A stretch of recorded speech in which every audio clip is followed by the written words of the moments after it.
Fly this plane and I'll marry you, the millionaire taunted the black cleaning lady. Her secret shocked him. I bet $1,000 she doesn't even know where the ignition is, laughed Jonathan Mitchell, pointing to the woman cleaning the private hangar of her aviation company. The CEO of Mitchell Aviation had just lost a silly bet with her partners about who could land the corporate jet most accurately, and her wounded pride was looking for an easy target. 34-year-old Diana Santos pretended not to hear as she wiped the windows of the luxurious office. After 2 years working in that hangar, she was used to the derogatory comments from the wealthy pilots and his spoiled bosses. But something in Jonathan's particularly cruel tone that morning made an old flame ignite in her eyes.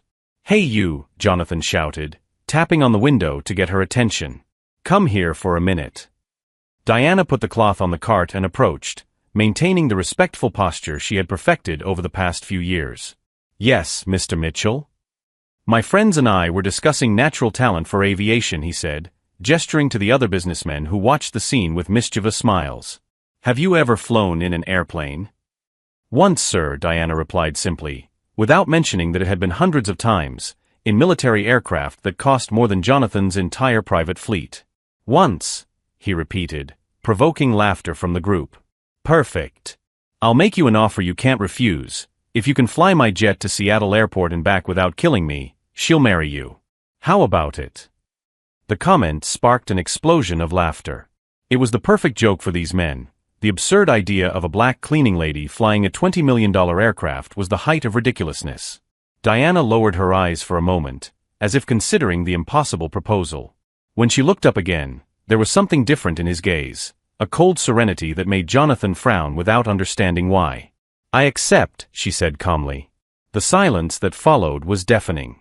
Jonathan blinked several times, clearly not expecting that answer. "What?" "I said I accept his proposal, Mr. Mitchell. When do we leave?" The unshakable confidence in her voice caused a strange discomfort among the group. It was as if Diana knew something he didn't, as if she were keeping a secret too powerful to reveal before the right time. If you're enjoying this story of courage and reversal, don't forget to subscribe to the channel to find out how a simple moment of mockery would become the catalyst for a humiliation Jonathan Mitchell would never forget. Jonathan's laughter echoed through the hangar like the sound of breaking glass. "You accept? Are you serious?" He turned to his friends, gesturing dramatically. "Guys, witness this historic moment, the cleaning lady who's going to teach us about aviation." Diana kept her expression serene as she watched the group of middle-aged white men writhe with laughter. 2 years of cleaning that place had taught her exactly who they were, men who had inherited fortunes from their fathers and believed that made them superior to the rest of humanity. "Jonathan, man, this is going to be a joke at the club for decades," said Richard Blackstone, owner of a chain of luxury car dealerships. "Just imagine, remember the time he almost married the cleaning lady?" What they didn't know was that her had flown aircraft far more complex than Jonathan's private jet. During 12 years of service in the Air Force, she had flown everything from F-16 fighter jets to huge C-130 cargo transporters. But that knowledge remained locked in her mind, protected by years of necessary silence. "Well, since you accept the challenge," said Jonathan, wiping away tears of laughter, "how about we make it more interesting? If you manage to take off without blowing up her $20 million plane, she'll pay for her college. But when she fails miserably, promise she'll never set foot in this hangar again." The casual cruelty of those words hit Diana like a punch in the stomach. She desperately needed that job. Her 10-year-old daughter Lila was being treated for chronic asthma, and her basic health insurance barely covered the monthly appointments. Every penny of his salary went straight to the medications and inhalers that kept his little girl breathing. "I accept the terms," Diana replied, her steady voice masking the turmoil inside. Jonathan pulled out his cell phone and started recording. "Perfect. I'm going to post this on social media. CEO challenges employee, fly or be fired. It'll go viral in a matter of hours." Diana closed her eyes for a moment, remembering the words of his former commander, Colonel Jefferson. "Soldier, in the air you are not a man or a woman, black or white. You are pure competence. And competence does not lie." "When do we leave, Mr. Mitchell?" she asked, opening her eyes with a determination that made Jonathan hesitate for a split second. "Right now," he said, regaining his arrogance. "My friends will watch from the VIP box while you try not to kill us." As they walked toward the jet, Diana noticed something the others didn't. The aircraft's registration number, N478 Alpha Mike. It was exactly the same model she had flown during reconnaissance missions in Afghanistan. She knew every bolt, every system, every detail of that machine. Richard whispered loud enough for her to hear, "I bet 50,000 she can't even start the engines." "You're on," laughed another businessman.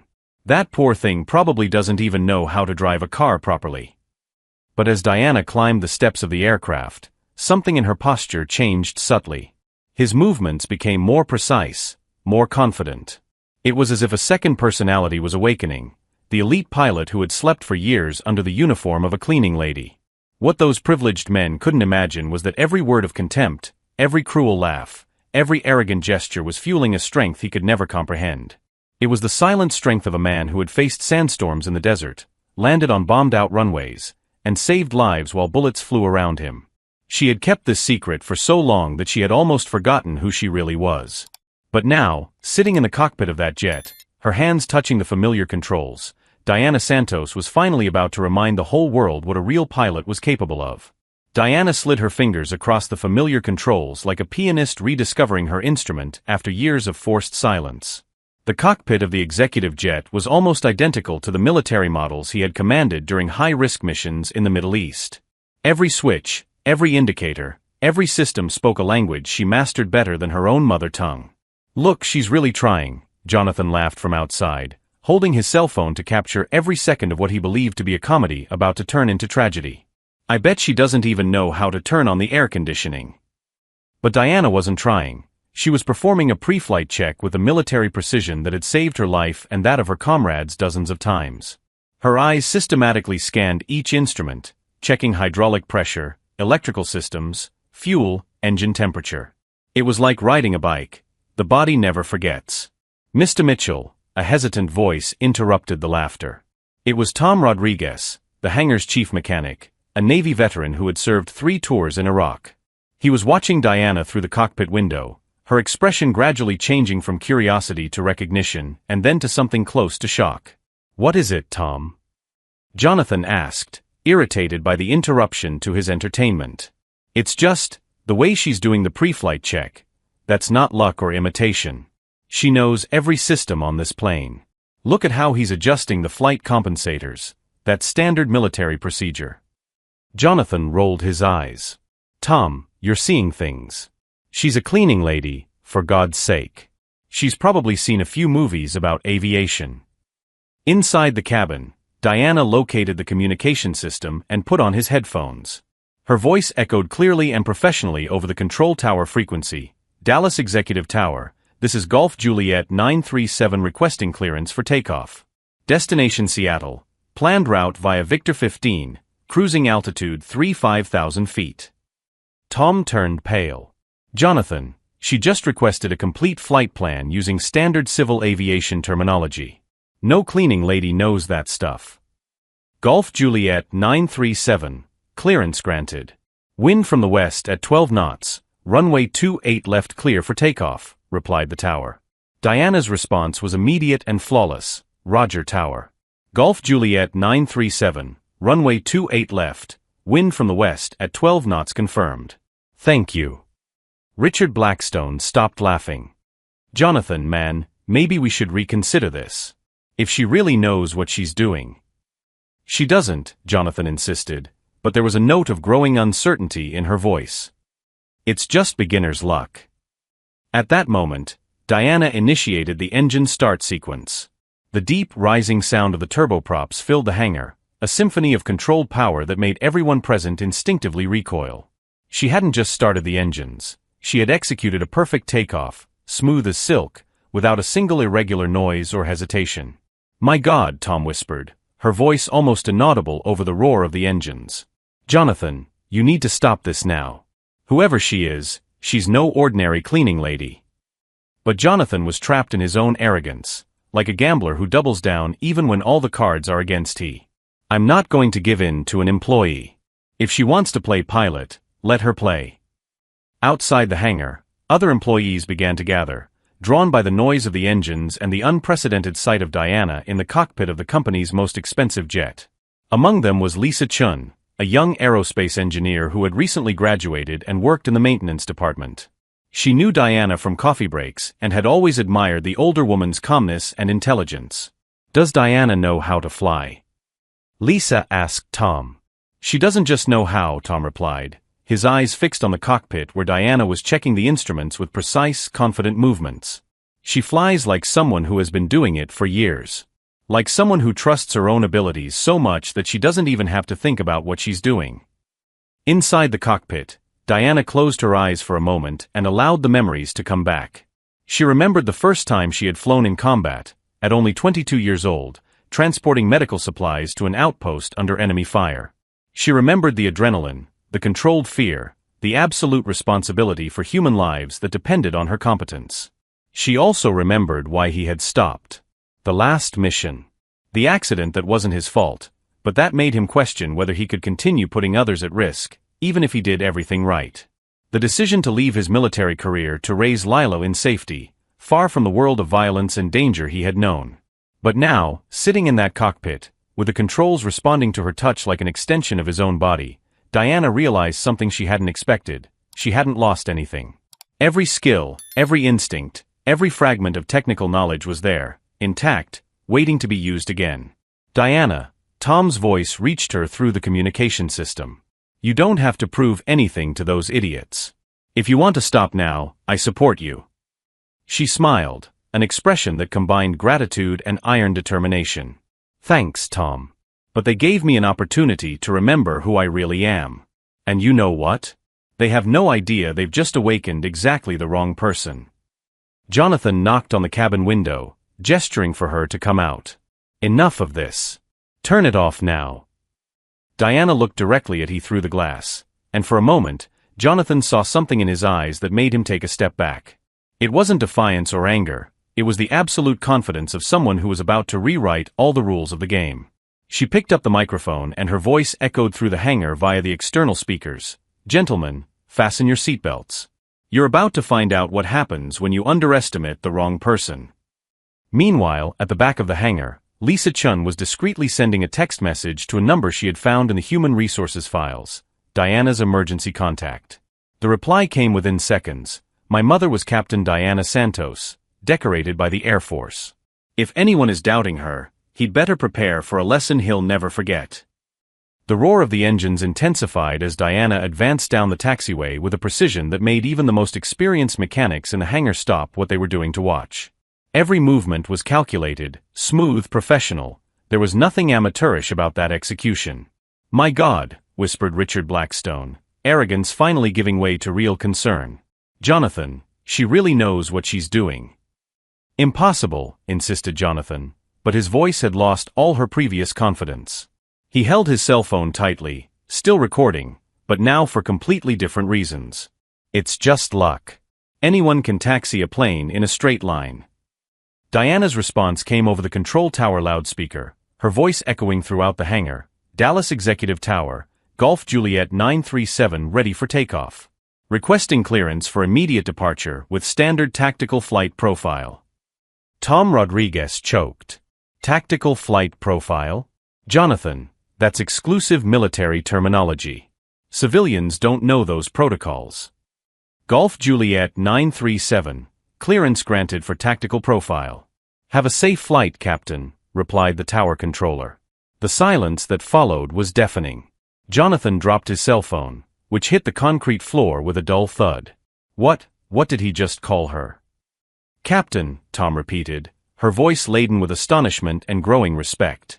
The tower controller called her Captain. At that very moment, Lisa Chun rushed into the hangar, clutching his own cell phone as if it were a treasure. "Jonathan. I just spoke to his daughter.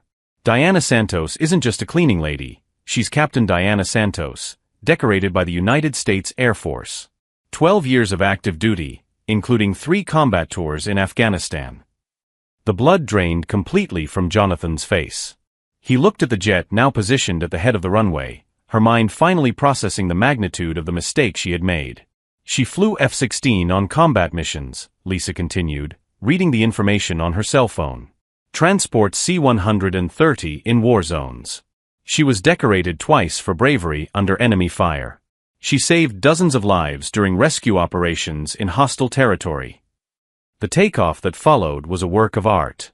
Diana didn't just make the jet climb. She executed a sequence of maneuvers that turned the departure into a display of absolute technical prowess.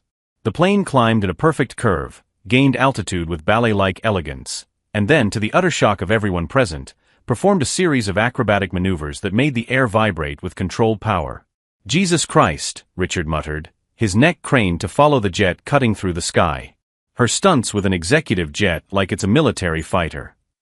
Jonathan was paralyzed, watching her $20 million aircraft dance in the air under the command of a woman he had called poor thing just minutes before. Every loop, every perfect turn, every impossible maneuver was a slap in the face to his arrogance.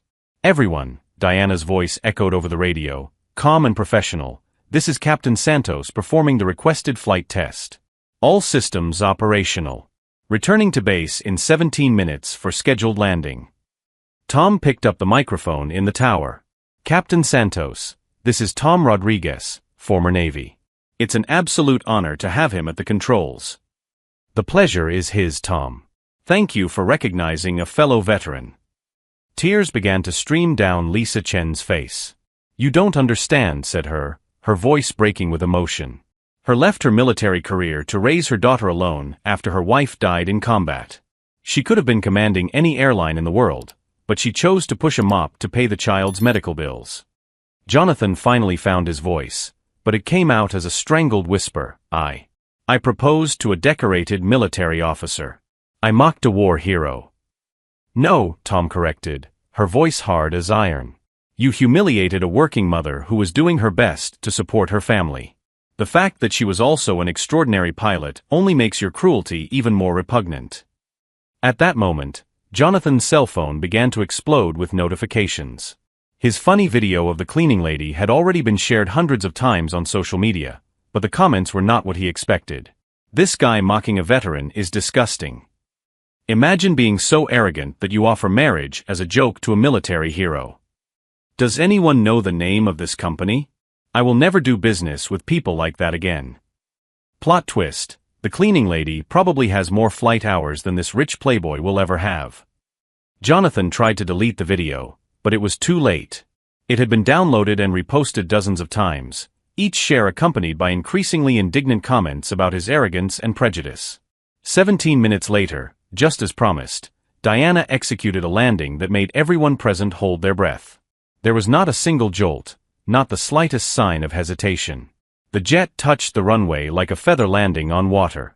When she stepped off the aircraft, there was nothing left of the submissive cleaning lady in her posture. Diana Santos walked like the decorated military officer she had always been, with straight shoulders, firm steps, and a dignity that emanated from every pore. "Mr. Mitchell," she said, stopping directly in front of Jonathan, who seemed to have shrunk several inches since that morning. "The flight test was completed successfully. All systems operated within normal parameters. Any comments on my performance?" Jonathan opened and closed his mouth several times, but no sound came out.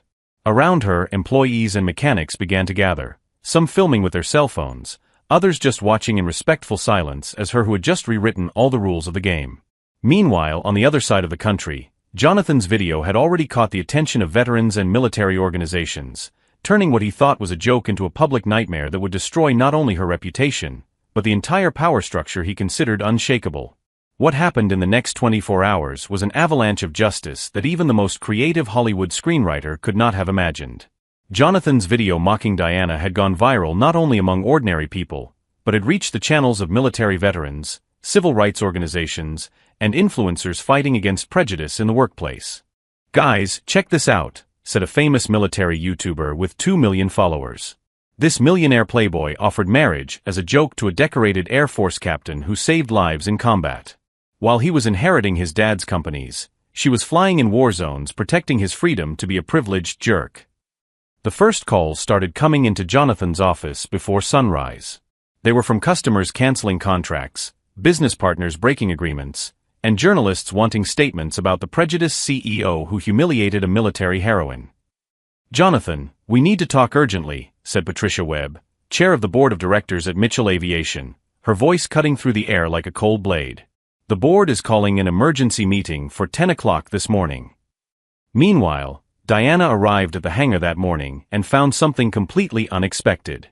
Dozens of veterans, commercial pilots, aviation mechanics, and company employees were gathered in the courtyard, all applauding when they saw her.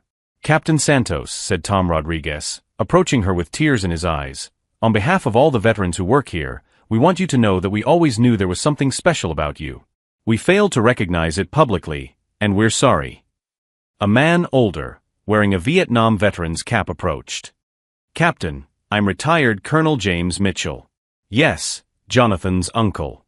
I served 30 years in the Air Force, and I want you to know that I am ashamed of my nephew's behavior. He does not represent the values our military family has always stood for." Diana nodded with dignity. "Colonel Mitchell, one person's prejudice does not define an entire family. I appreciate her words." At the emergency meeting, Jonathan faced the full wrath of the board. Patricia Webb wasted no time with niceties. "Jonathan, in less than 24 hours, you've managed to destroy the reputation we've spent 40 years building. 3 of our biggest clients have already canceled contracts totaling $15 million. The National Veterans Association is organizing a nationwide boycott of our services." "This will blow over," Jonathan insisted, but his voice was visibly shaken. "It's just a storm on the internet. Next week, no one will remember. No one will forget." Patricia replied, turning her laptop so he could see. "The video has 3 million views. It's been reposted by 400 influencers. It's being shown on the national news. The hashtag Justice for Captain Santos is among the global trending topics." The final blow came when it was her who showed him the real financial consequences. "Our company has lost 20% of his market value since yesterday. Investors are fleeing like rats from a sinking ship. And there's more. Captain Santos has received 17 job offers since yesterday, including one to head the Special Operations Division of the country's largest airline." At that very moment, Diana was in a completely different meeting. Robert Chun, CEO of Apex Aviation, Mitchell Aviation's biggest competitor, was sitting across from her in a fancy restaurant downtown. "Captain Santos, I'll be blunt. We want you to head our new training and special operations division. The starting salary is $300,000 a year, plus performance bonuses, premium health insurance for her and her daughter, and an educational fund that will ensure Lila can study at any university in the world." Diana remained calm, but inside she felt a deep sense of satisfaction. "Mr. Chun, I have to ask, does this offer have anything to do with recent events?" "Yes, it does," Robert admitted with an honest smile. "When we saw his video, his human resources team researched his military background. We discovered that you are exactly the type of leader we have been looking for months. Her technical competence is indisputable, but more importantly, she has exactly the type of character we want representing our company." 3 weeks later, the transformation was complete. Diana Santos became the first black woman to hold an executive position at Apex Aviation. Her first press conference was broadcast live to millions of people. "For 2 years, I pushed a mop to support my daughter after leaving a 12-year military career," she said, her voice clear and confident. "I'm not ashamed of that. Honest work is never a source of shame. What makes me proud is that I proved that competence and character have no color, gender, or social class." A reporter asked about Jonathan Mitchell. Diana responded with a class that impressed everyone. "Mr. Mitchell gave me an opportunity to remember who I really was. So, in a way, I'm grateful to him. He intended to humiliate me, but he ended up liberating me." Jonathan, meanwhile, faced a brutal reality. Removed from the presidency of the family business, he was forced to sell his shares to cover the losses caused by contract cancellations. Mitchell Aviation, a company that had been in existence for 4 decades, was sold for a fraction of his previous value. "Ironic," Tom Rodriguez commented to Lisa Chun as they watched the news. "He jokingly offered marriage to an extraordinary woman. Now he's alone, broke, and she's on top of the world." In an interview for a podcast 6 months later, Diana reflected on the whole experience. "I learned that the best revenge isn't to destroy those who hurt you, it's to build something bigger than they could ever imagine." Jonathan tried to diminish him, but he ended up elevating her. Her daughter Lila, now with premium health insurance and a guaranteed educational future, became a minor celebrity at her school. My mom always said we should judge people by their character, not their profession, she said in a school presentation that also went viral. She taught me that dignity doesn't come from what you do, but how you do it. A year after the incident, Apex Aviation had become the most respected executive aviation company in the country, led by values of equality and meritocracy that Diana had implemented. Her division trained hundreds of new pilots, many of them veterans and minorities who previously had no opportunities in the industry. Jonathan Mitchell, reduced to working as an independent consultant in a rented room, occasionally saw news about Diana's growing success. In moments of rare honesty with himself, he recognized that he had underestimated not only her abilities but her exceptional character. Diana's story became a case study in business schools on leadership, unconscious bias, and the power of resilience. But for her, the greatest victory was not the awards, the salary, or the public recognition. It was being able to look at Lila every night, knowing that her daughter would grow up in a world where she had proven that competence, dignity, and honest work always triumph over undeserved privilege and arrogant prejudice. When someone tries to diminish you, Diana used to say in her inspirational lectures, remember, he is revealing his own limitations, not hers. Use that as fuel to fly higher than they ever imagined possible. The lesson that remained was simple but powerful: never underestimate the person who cleans the floor his feet walk on. She may be exactly who he needs to learn about true greatness, humility, and what it means to win in life with class and dignity. If this story of overcoming adversity and justice touched his heart, subscribe to the channel for more stories that prove that true victory comes from those who turn adversity into opportunity, prejudice into motivation, and humiliation into fuel to reach heights that his detractors never dreamed of achieving.